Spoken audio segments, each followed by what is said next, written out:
Assalamualaikum warahmatullahi wabarakatuh. Nama saya Diva Anissa Farja. Saya dari Fakultas Tarbiyah dan Keguruan, Prodi Pendidikan Fisika. Dalam video kali ini saya akan menjelaskan tentang statistik Fermi Dirac.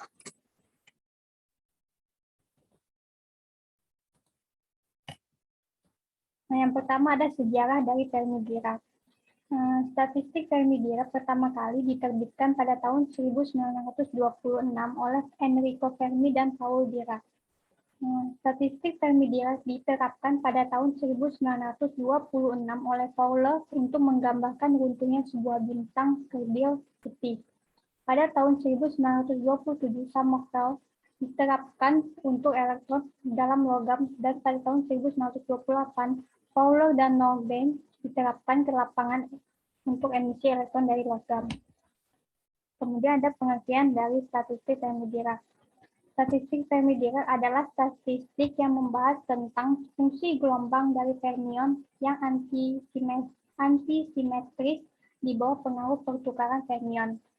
Yang kedua ada fermion. Fermion itu merupakan partikel yang spinnya berkelipatan ganjil, H bar sama dengan H/2. Contohnya elektron, proton, neutron, dan lain-lain. Kemudian ada partikel yang tidak dapat dibedakan, massa kecil, panjang gelombang de Broglie besar, atau superposisi seperti tercampur. Kemudian ada energi sistem distrik atau tertentu. Yang selanjutnya ada memenuhi prinsip eksklusif Pauli. Antara ada satu tingkat energi hanya boleh diisi oleh satu fermion atau kosong. Cara menghitung kemungkinan penyusunan sistem. Membagi tingkat-tingkat energi atau keadaan energi menjadi M kelompok. Nah, misalnya pada kelompok 1, jumlah keadaannya J1, energinya E1, dan jumlah sistemnya N1. Hal ini berkelanjutan hingga kelompok ke M, jumlah keadaannya Jm, energinya Jm, dan jumlah sistemnya Nm. Selanjutnya ada cara menghitung kemungkinan penyusunan sistem. Yang pertama ada jumlah total kursi adalah kita sebut J1 dan jumlah orang kita sebut N1. Yang kedua ada satu kursi hanya boleh ditempati oleh satu orang atau dibiarkan kosong, sehingga harus terpenuhi N1 kurang lebih sama dari J1. Syarat penting, satu kursi maksimal hanya boleh diisi oleh satu orang. Jumlah kursi yang diduduki orang adalah N1, jumlah kursi yang kosong adalah J1 dikurang N1. Karena orang sudah duduk di kursi, maka yang bisa ditukar-tukar adalah kursinya saja, sehingga J1 faktorial. Cara untuk penyusunan sistem ke dalam keadaan yang mungkin. Karena ada J1 dikurang N1 kursi kosong dan N1 kursi yang diduduki, maka J1 faktorial secara harus dibagi J1 dikurang N1 faktorial dan N1 faktorial. Sehingga jumlah cara penyusunan N1 fermion ke dalam J1 keadaan energi pada kelompok 1 adalah J1 faktorial per J1 kurang N1 faktorial dikali N1 faktorial.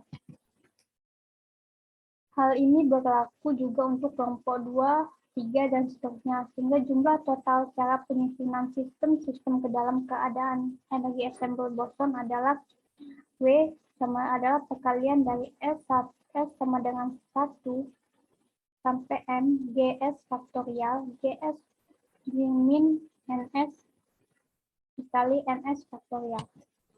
Jadi ada aplikasi statistik Fermi Dirac.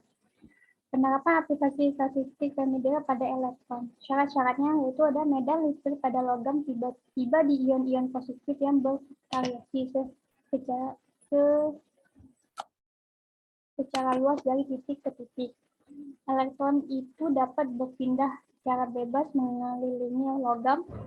Yang ketiga adalah rata-rata efek dari medan pada permukaan logam memiliki medan lokal yang kuat. Yang keempat ada elektron kembali ke dalam logam jika berkesempatan untuk membuat penyimpanan kecil di luar permukaan.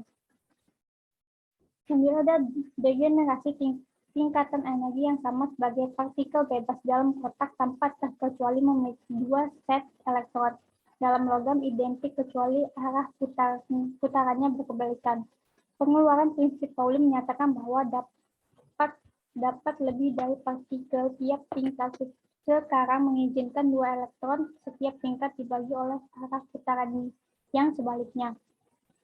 Hal ini ekuivalen untuk menggandakan angka dari tingkatan pada level besar atau makro level atau degenerasi delta G dari level besar dan mengizinkan hanya 1 elektron setiap tingkat. Oleh sebab itu, maka diperoleh persamaan delta psi sama dengan 8 pi meter kubik dikali pi per h kubik dikali p kuadrat delta phi.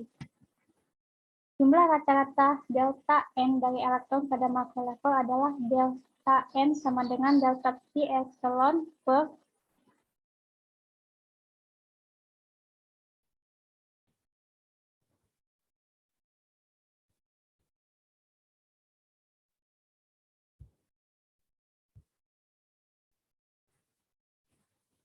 jumlah rata-rata delta N dari elektron pada makro level adalah delta N sama dengan delta psi epsilon per eksponensial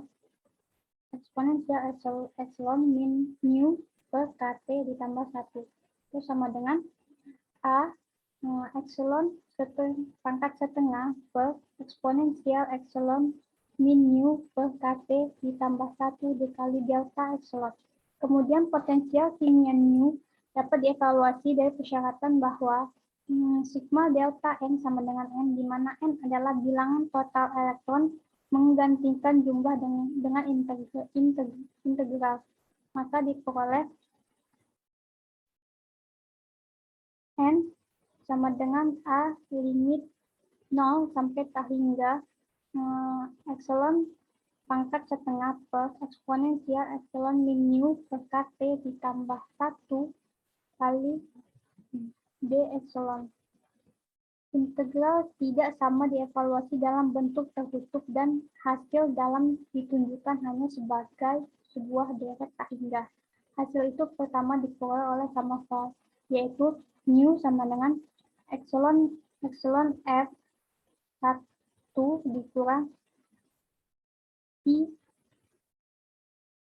kuadrat per 12 dikali kt per epsilon f kuadrat ditambah pi pangkat 4 per 80 dikali kt per epsilon f pangkat 4 dan seterusnya.